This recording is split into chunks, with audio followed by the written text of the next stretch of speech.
We're here interviewing Dana Dornsife of the Lazarex Cancer Foundation.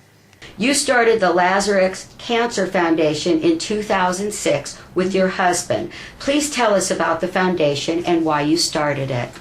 Well, Lazarex Cancer Foundation is dedicated to providing patient advocacy and helping end-stage cancer patients navigate through their clinical trial options.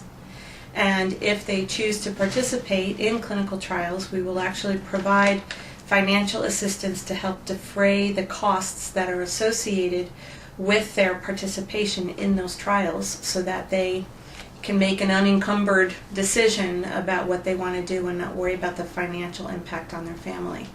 And the reason that we started Lazarex Cancer Foundation was because I had a personal experience with my brother-in-law who was diagnosed with pancreatic cancer at age 42. And when he was diagnosed, he was stage 4, and we quickly realized that the gross lack of resources that are available to cancer patients who are at end stage and who are told that there's nothing that can be done for them medically and that they need to get their affairs in order. So we decided we were going to change that. We understand that you also sponsor free screening clinics for skin and colorectal cancer.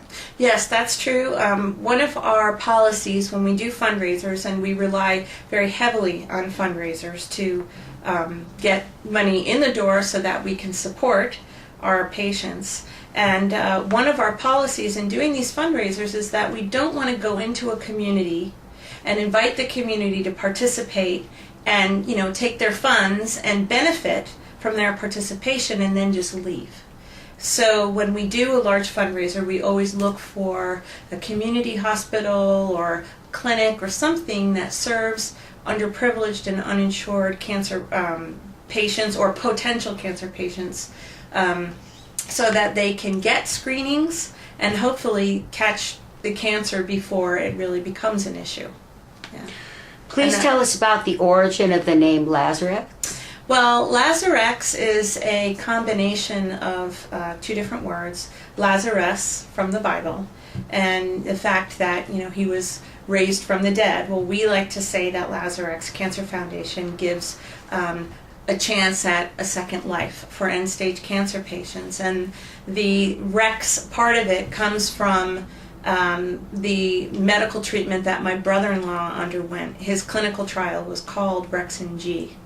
And so when we started the foundation, we just combined the two and called it Lazarex. In conjunction, you serve on the board of directors of the Apeus Biotechnologies, yes. A biopharmaceutical company developing genetic medicine for the treatment of cancer. Please tell us about the work they are doing. They are developing a medicine, and that's the Rex-N-G that my brother-in-law, the clinical trial my brother-in-law participated in. That's the basis of my familiarity with that medicine. And they are developing a cutting-edge, targeted genetic medicine that's now in phase 2 and phase 3 clinical trials in the United States, which actually is the first targeted genetic medicine, and it's a way of treating all solid mass tumor cancers, both primary and metastatic, without the debilitating side effects that you have with chemotherapies. So, the Lazarex Cancer Foundation holds diverse types of fundraisers. How do you decide what kind of fundraisers you will sponsor? Initially, our fundraisers came as a result of our outreach when, Lazarex is only 2.5 years old. So on the first year that we started, we had a young boy who was diagnosed with osteosarcoma. And his mom called and said, I really need to get Ian on a clinical trial. And I had no money. We hadn't even really begun our fundraising efforts yet. And I said, well, how much, do you need? And she said, well, I'm going to need $20,000. And I thought, okay, here we go. And she said, what can I do to help you raise the funds? And I said, look, you go ahead and you take care of Ian. We will make sure that we get the money. I didn't want to delay his treatment because every day is important. We need to get on it as quickly as possible. And so I went to bed that night, and I said, God, please help me figure out how I'm going to raise this money so that we can, get Ian treated. And the next morning, my friend called me and said, I watched a movie last night about a young child who had cancer. Do you have any children that I can sponsor? Not even 24 hours later. And I said, I do. He's 17. He needs help now, and I need $20,000. And he sent me a check. So that, that experience immediately got us thinking about, okay, what can we do quickly? And of course, when you need something in a timely manner, you depend on your friends and your family, right? So we thought, we'll have a gala, we can throw it together quickly. We did. It was very successful. We did that again last year. And then, of course, with the issues in the economy, we thought, we needed to really broaden our reach and make it in a way that was affordable. And that's how the concert came to be. Well, so this is the first type of event of this kind. It is. And how did you actually decide on concerts of all?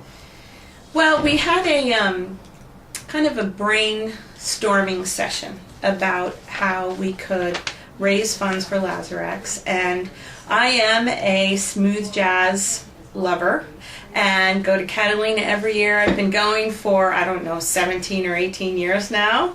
I think 92 was the first Catalina smooth jazz concert that I went to. My husband and I have always loved that genre.